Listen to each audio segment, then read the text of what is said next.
Yehia Meller, olá a todos.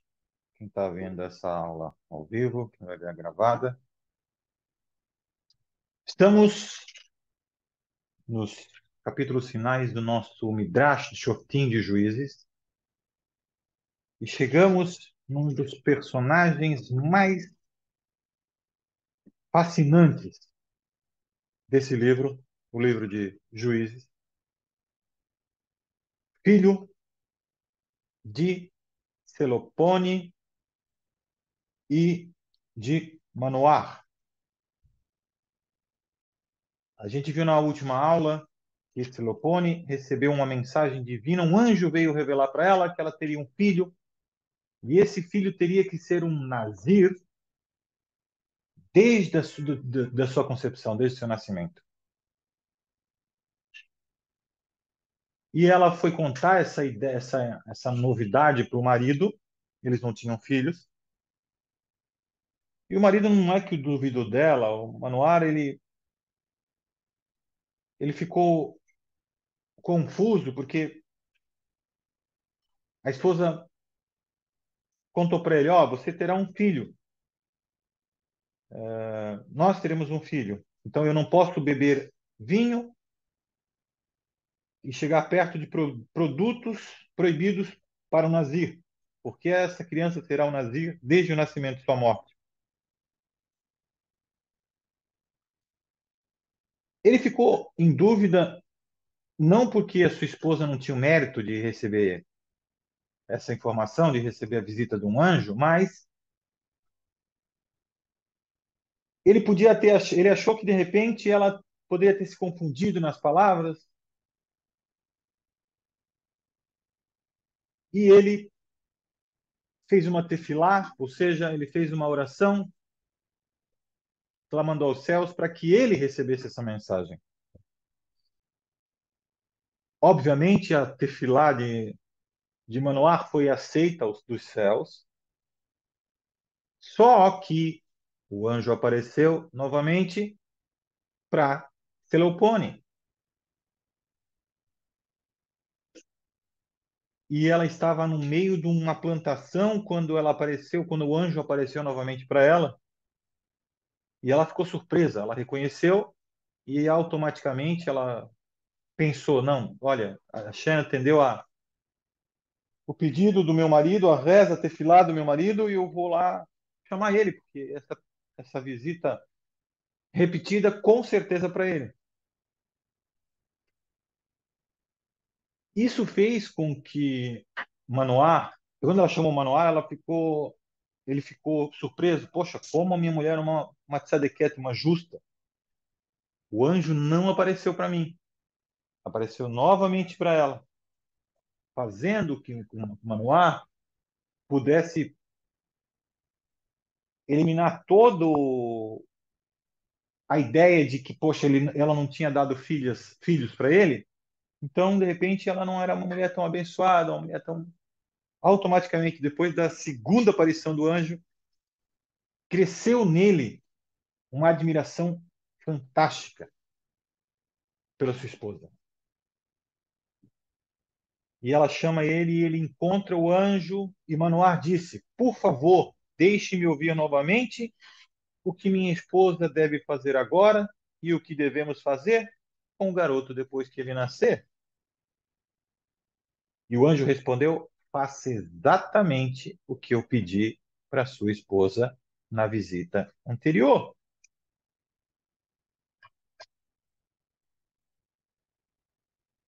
E ela havia contado tudo com precisão e ele falou que exatamente o que ela falou era exatamente confiável.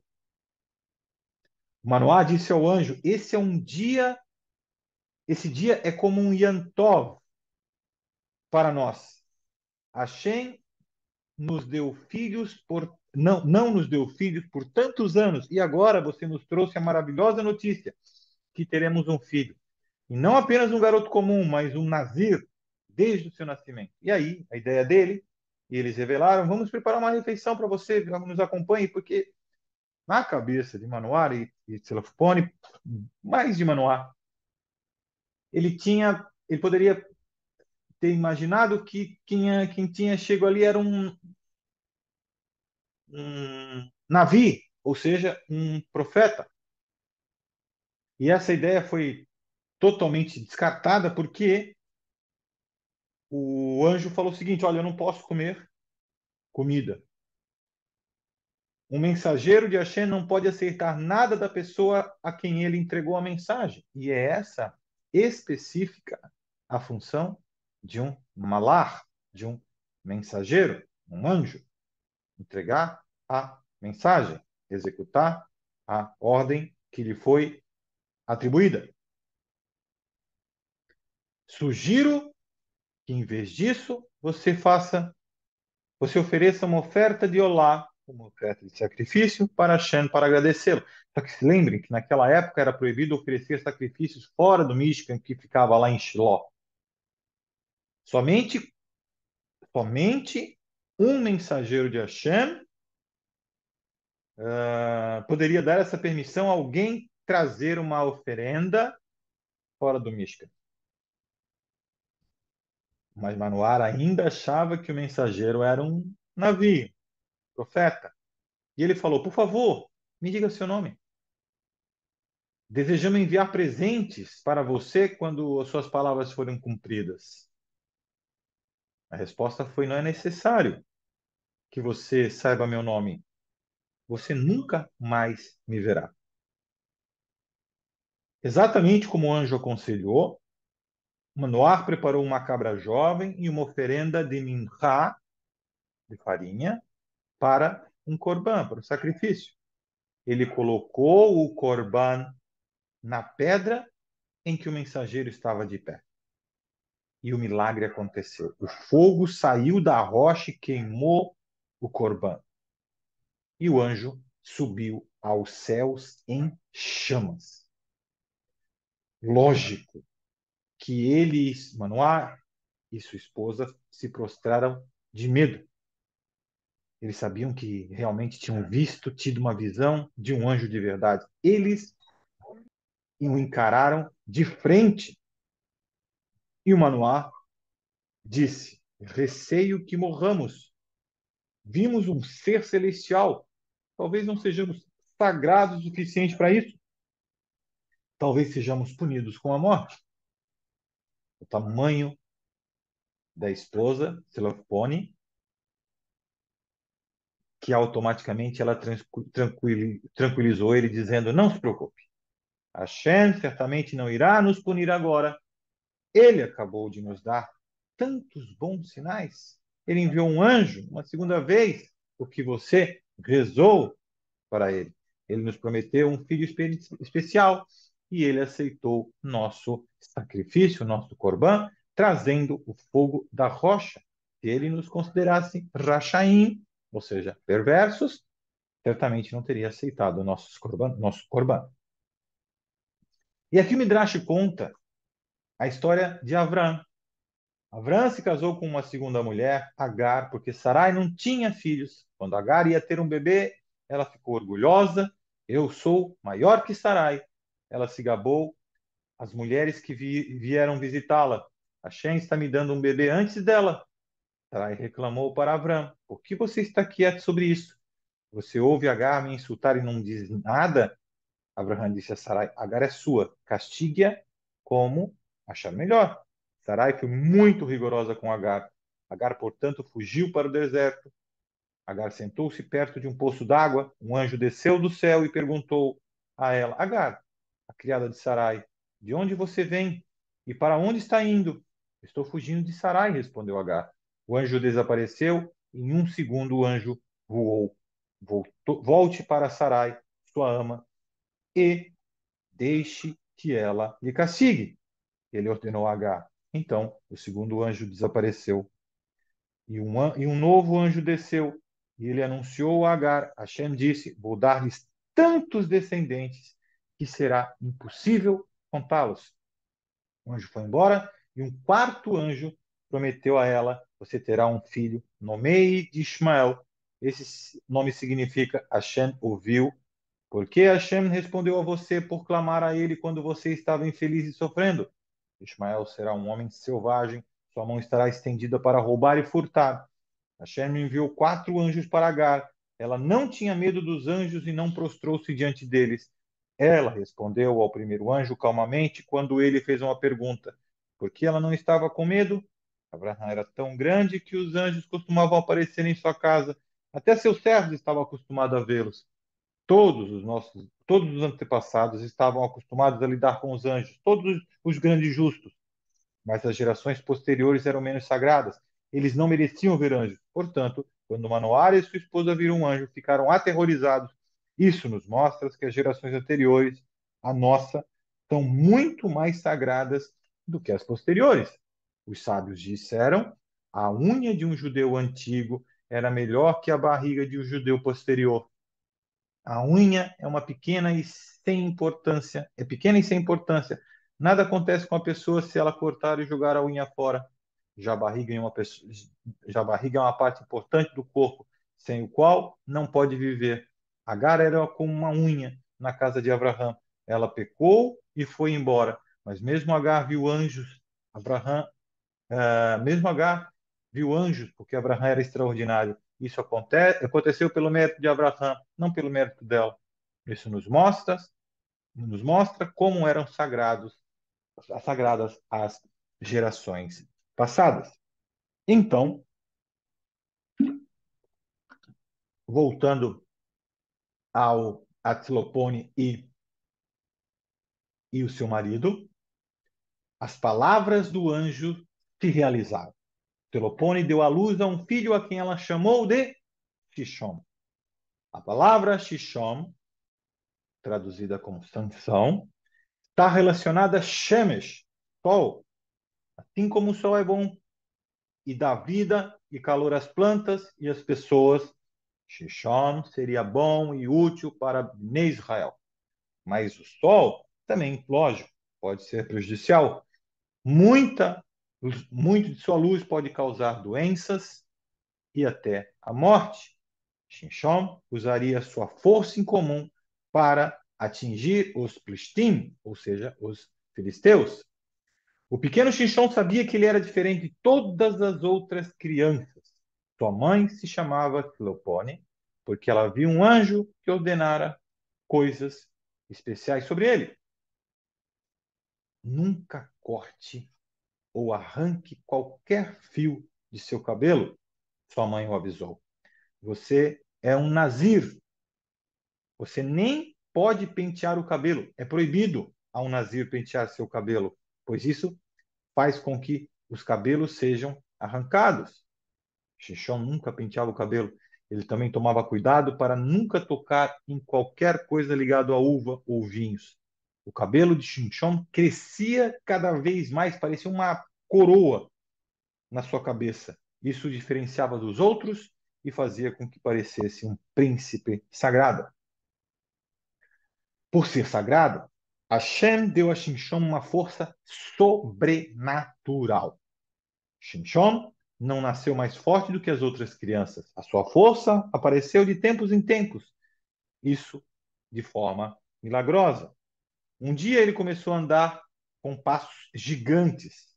Ele pegou 2 pedras enormes, as esfregou uma na outra até transformá-las em pó. Quando ele levantou a voz, era tão alto que ouviram-na a quilômetros de distância. Logo, todos sabiam que o jovem herói da tribo de Dan era Shimshon, que cresceu, o espírito de Hashem repousava nele todo o tempo todo. Só que um dia, Shimshon disse aos seus pais: acabei de voltar de uma viagem à terra dos filisteus, dos Plishtim, em Timná, vi uma mulher com quem desejo me casar. Por favor, vá até Timná e fale com ela. Peça a ela para se tornar judia e preparem tudo para o casamento. Vocês podem imaginar como ficaram atônitos o Manoá e a Tzilofone.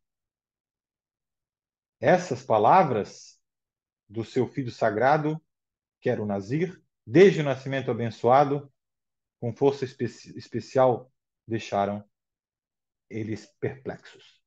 Como ele poderia se casar com uma filisteia? Os pais de Xinchon tentaram convencê-lo a desistir dessa insanidade. Eles, inclusive, argumentaram: você não vê mesmo que essa mulher, mesmo que ela se torne uma mulher judia, ela nunca terá a educação de uma moça judia? Uma moça judia modesta. E ela, as mulheres de Plishtim, quando se casam, não são fiéis aos seus maridos. Shinshom, quem colocou essa ideia na sua cabeça? Perguntaram seus pais. Não existe garotas judias legais o suficiente para você? Shinshom respondeu: eu ainda quero me casar com essa mulher. Eu gosto dela e me recuso a mudar de ideia. A mãe de Shinshom não quis saber mais disso. Foi ela quem recebeu a primeira visita do anjo, que disse a ela que o filho seria um nazir e o filho ajudaria a libertar os judeus. E ele, inclusive, parou de implorar para sua mãe. Ele se virou ao seu pai e pediu permissão para se casar com a mulher que ele escolhera. Por favor, pai, eu realmente sinto que ela é a esposa certa para mim, implorou o Shinshon.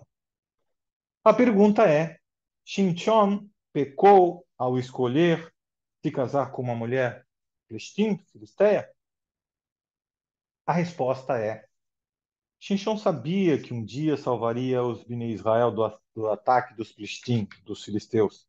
Ele teria que assustá-los, mas se ele lutasse contra eles como um líder judeu, os Plishtim apenas lutariam contra todos os judeus.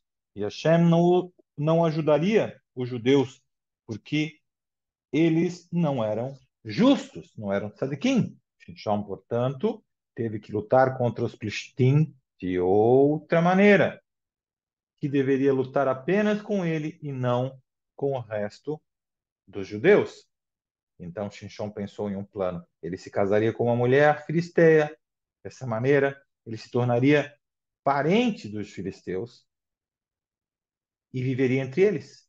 Assim seria mais fácil para ele entrar em uma discussão com eles. Ele encontraria uma maneira de começar uma briga. Isso não teria nada a ver com o resto do povo judeu. Isso seria um assunto pessoal de Shimshon e dos filisteus.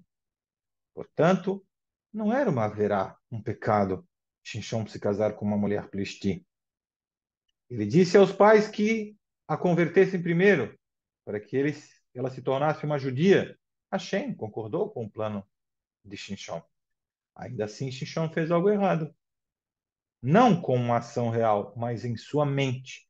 Já que Shimshon era um grande tzadik, um grande justo, Hashem esperava que ele se casasse com uma mulher plishti totalmente lechechamai, ou seja, por causa de Hashem. Vocês podem imaginar, vocês podem pensar que isso é fácil, não é? Se você comer maror amargo na primeira noite de Pêssar, você o faz por amor aos céus. Você não precisa gostar disso. Você come porque é ordenado a comer a erva amarga na noite de Pêssar para lembrar o exílio amargo do Egito. Você come porque é uma mitzvah. Também não é tão difícil comer uma matzá em nome dos céus. Mas, e se sua mãe servir seu sorvete favorito como sobremesa em Yantov, você come em honra do Yantov ou come porque gosta? Hashem espera que um tzadik faça tudo apenas deixe chamar para agradá-lo e não para seu próprio prazer. Quando Shimshon se casou com a moça Plishti, ele fez isso não apenas por causa de Hashem e do povo judeu, mas também um pouco porque ele gostava dela. Hashem não ficou satisfeito com Shimshon por causa disso, já que Shimshon era um tzadik. Hashem o puniu estritamente por essa haverá, por esse pecado. Se Shimshon tivesse se casado com uma mulher apenas com o objetivo de salvar os judeus, ele não teria sido culpado de nenhuma haverá de nenhum pecado. Gente, os pais de Xinchon não tinham como saber o que Hashem havia planejado, que ele se casaria com uma filisteia. Por isso ficaram tão chateados. Mas eles viram como o filho deles era extremamente resiliente, ou seja, no nosso linguajar, no linguajar de hoje em dia, como ele é teimoso. Então eles finalmente concordaram em acompanhá-lo até Timná a falar, e falaram, na verdade, com a mulher. Timná estava localizado em uma área cheia de vinhedos. Era tempo de colheita e as uvas estavam maduras. Os pais de Shishon disseram: Vamos pegar um atalho pelas vinhas, mas você, Shishon, deve passar por volta delas. Um nazir é proibido andar em uma vinha quando as uvas estiverem maduras. Ele pode ficar tentado a comer um pouco. Shimshon se separou de seus pais e no caminho ele teve uma aventura que não era incomum nos tempos antigos. Naquele dia era perigoso viajar desamado pelo campo. Ursos e leões ficavam escondidos na floresta. Eles frequentemente atacavam os viajantes que estivessem com fome. Enquanto caminhava, Shimshon ouviu um rugido tremendo. Um jovem leão estava correndo em sua direção, pronto para dar aquela mordida, dar a cravada no dente, os dentes nele. Xinchon não estava armado. E o que aconteceu? Normalmente ele teria sido morto, mas, de repente, Xinchon sentiu um espírito de Hashem sobre ele. Ele ficou cheio de força e coragem. O jovem leão não parecia mais assustador, ele era como um cordeirinho, inofensivo aos olhos do Xinchon. Ele agarrou o leão com suas próprias mãos e o rasgou como se fosse uma pequena cabra ou cordeiro. Xinchon deixou o leão morto no chão e continuou seu caminho. Ele entendeu que Hashem havia lhe enviado um sinal. Hashem estava sugerindo a Xinchon que, embora os filisteus fossem leões ferozes, ele nem precisaria de uma espada ou lança para vencê-los. Os Plishtim cairiam diante dele, não por causa da sua força física, mas porque o espírito de Hashem repousava sobre ele. Hashem deu a ele esse sinal para encorajá-lo a não ter medo dos filisteus. Eles não eram leões, eram apenas jovens cordeiros que podiam ser facilmente destruídos com a sua força sobrenatural. Pouco mais tarde, o Xinchão se juntou aos seus pais novamente. Ele nem mencionou o incidente com o leão. Por quê? Xinchão não quis, talvez ele não quisesse se gabar da sua força maravilhosa. Ele temia que falar sobre isso levantasse ou levasse os novos argumentos com seus pais. Eles podiam dizer: Veja como Hashem ajuda você a fazer coisas extraordinárias. E, no entanto, você vai se casar com uma mulher filisteia. Os pais de Xinchon o levaram para a mulher filisteia. Xinchon falou com ela e eles ficaram noivos. Foi marcada uma data para o casamento e Xinchon e seus pais foram de volta para casa. Quando chegou a hora do casamento, Xinchon voltou até Piná. Ao passar pelas vinhas, lembrou-se de sua experiência com o leão.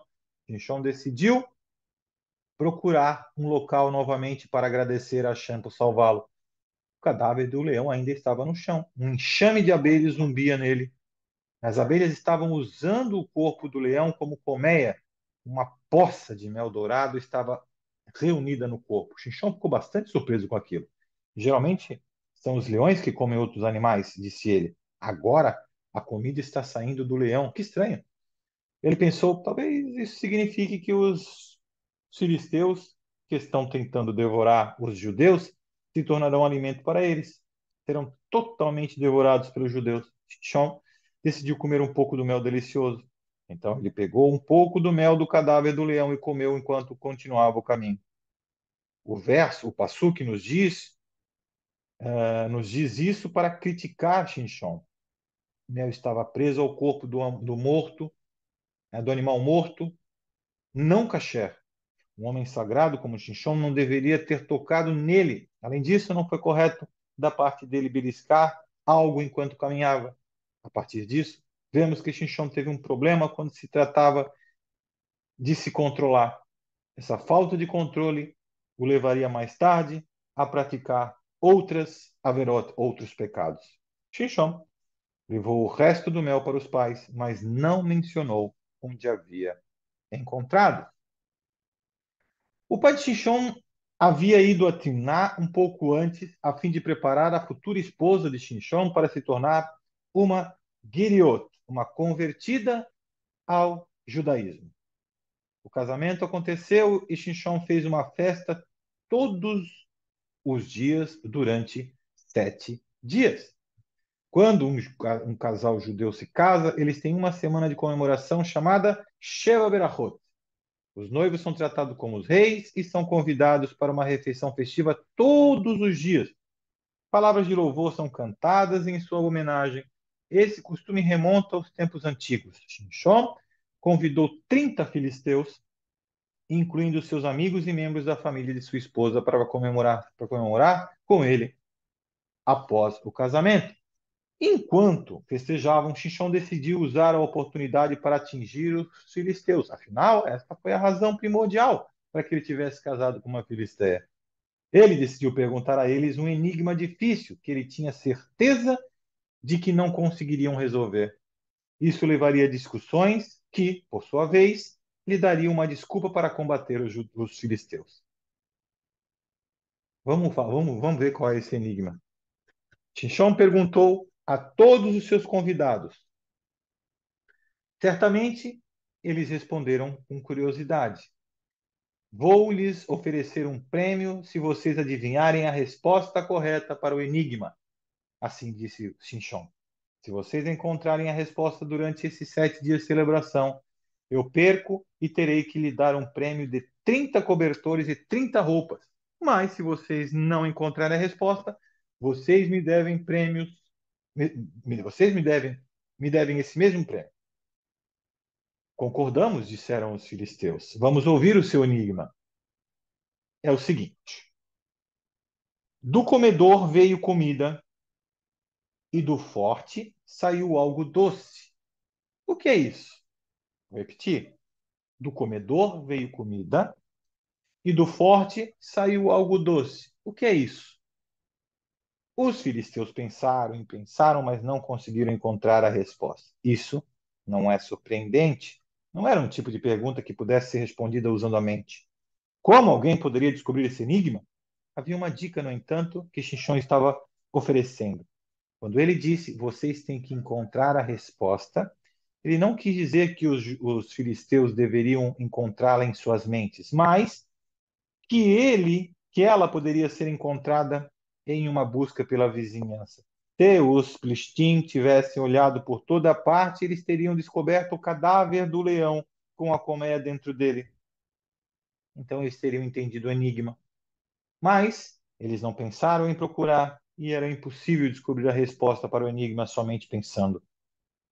Depois de 3 dias, os plistins se cansaram de tentar adivinhar a resposta.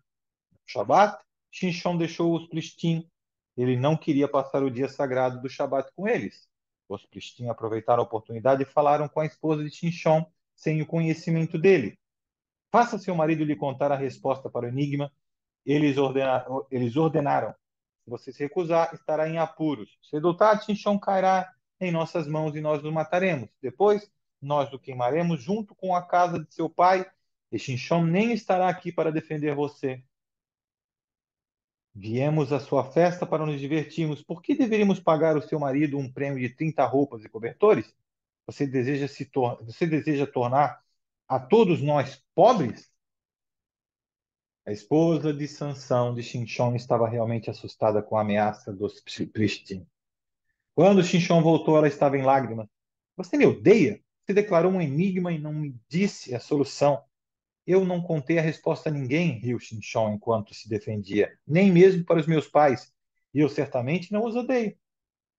A esposa de Shimshon não aceitou essa resposta. Ela chorou e soluçou, e não importava o que Shimshon dizia, ela não se animava. A vida de Shimshon se tornou miserável. Ele não podia aproveitar o resto da festa porque sua noiva estava de mau humor o dia inteiro. Este era um sinal para o futuro, pois o casamento de Xinchon chegaria a um triste fim. Finalmente, o sétimo dia da festa, Xinchon não pôde se conter e disse à esposa a resposta para o enigma. Ela imediatamente a passou para os filisteus que estavam na festa. Os filisteus eram espertos, eles não disseram a Xinchon na resposta imediatamente, mas esperavam até o sol estar quase se pondo no sétimo dia. Eles queriam fugir, perdão, eles queriam fingir que demoraram muito tempo para descobrir o enigma. Lá estava Xinchon. Tinha certeza de que havia vencido a aposta e os filisteus queriam deixá-lo ainda mais aborrecido, esperando até o último minuto para dizer a ele que venceriam o desafio. Assim que eles vieram até Xinchon um pouco antes do pôr do sol e anunciaram: finalmente descobrimos a explicação do seu enigma. Existe algum alimento mais doce que o mel? Portanto, o doce deve ser o mel. E qual animal é mais forte que o leão? Então, o forte é o leão. Chinchão era esperto. Ele não acreditava na falsa alegação de que eles mesmos haviam pensado na resposta correta. Havia duas maneiras pelas quais eles podiam ter chegado à resposta. Ou eles encontraram o cadáver do leão com o mel dentro, ou a esposa traiu, dando a língua nos dentes. Como os Plishtim não mencionaram nada sobre encontrar o corpo morto do leão, Xinchão assumiu que eles receberam a resposta de sua esposa. Eu sei que vocês conseguiram essa informação. Eu sei como vocês e onde vocês conseguiram essa informação. Vocês araram como minha novilha. Essa era outra maneira de dizer vocês usaram minha esposa. Xinchão decidiu que não devia o prêmio aos filisteus. Eles encontraram a resposta trapaceando. Quando disse isso a eles, os judeus discutiram com Xinchão, dizendo que ele realmente lhe devia o que tinha prometido. Essa era a oportunidade perfeita que Xinchão estava esperando. Afinal, a ideia do seu casamento não era uma desculpa para ter uma chance de brigar com os judeus, os filisteus. Primeiro, ele matou os 30 filisteus. Isso foi fácil, pois ele era muito forte. Ele tirou as roupas e as deu aos convidados da festa. O Passuk, o verso, não menciona que ele também deu 30 cobertores, como havia prometido. Talvez tenha dado apenas metade do prêmio, já que realmente sentia que os filisteus não mereciam nada por terem trapaceado. Xinchão ficou furioso com sua esposa por dar a resposta ao enigma. Ele imediatamente deixou terminar e voltou para sua casa antiga. Sua esposa disse ao pai: não quero ficar sozinha, encontre-me um marido diferente. Muito bem, disse o pai. Vamos encontrar um novo marido para você. Este era um pecado muito sério, mesmo que os filisteus que não eram judeus, para os filisteus que não eram judeus. Xinchão não havia se divorciado da esposa. Então ela não tinha o direito de se casar com mais ninguém. O pai dela e outros filisteus deveriam ter protestado, mas os Plishtim não consideravam o casamento sagrado. Eles não trocavam os maridos, perdão, eles trocavam os maridos tão facilmente quanto se trocavam um par de meias por o outro. Enquanto Xinchão estava ausente, sua esposa se casou com um dos filisteus que havia sido convidado para a festa e que havia sido um amigo anteriormente. Gente, na próxima aula a gente continua falando sobre essa incrível história do Xinchão e como ela termina de maneira tão e mais surpreendente como ela começou. Alguma pergunta? Digam-me. Bom, eu tenho uma pergunta, não é bem uma pergunta, é uma indagação. Indague, seu Rodrigo. Ouvindo essa história aí, a gente fica. Tu estava falando, eu estava pensando numa outra história que eu aprendi, né? É totalmente diferente, cara, mas totalmente diferente do que é pregado e que as pessoas não conseguem é, conhecer a verdade e passar a verdadeira história para as pessoas. Totalmente diferente. Nossa. É, é a novela da Record. Não, não é novela da Record, tem muito filme também que já foi passado, né, que eu É, dá no assisti. mesmo, né? Dá no mesmo. Dá no Dá no mesmo. mesmo. Forte é mesmo. por isso que eu quis trazer esse estudo do Midrash para vocês, para dar uma limpada na cabeça, dar uma reciclada e mostrar realmente como tudo aconteceu. Mais É isso aí. perguntas?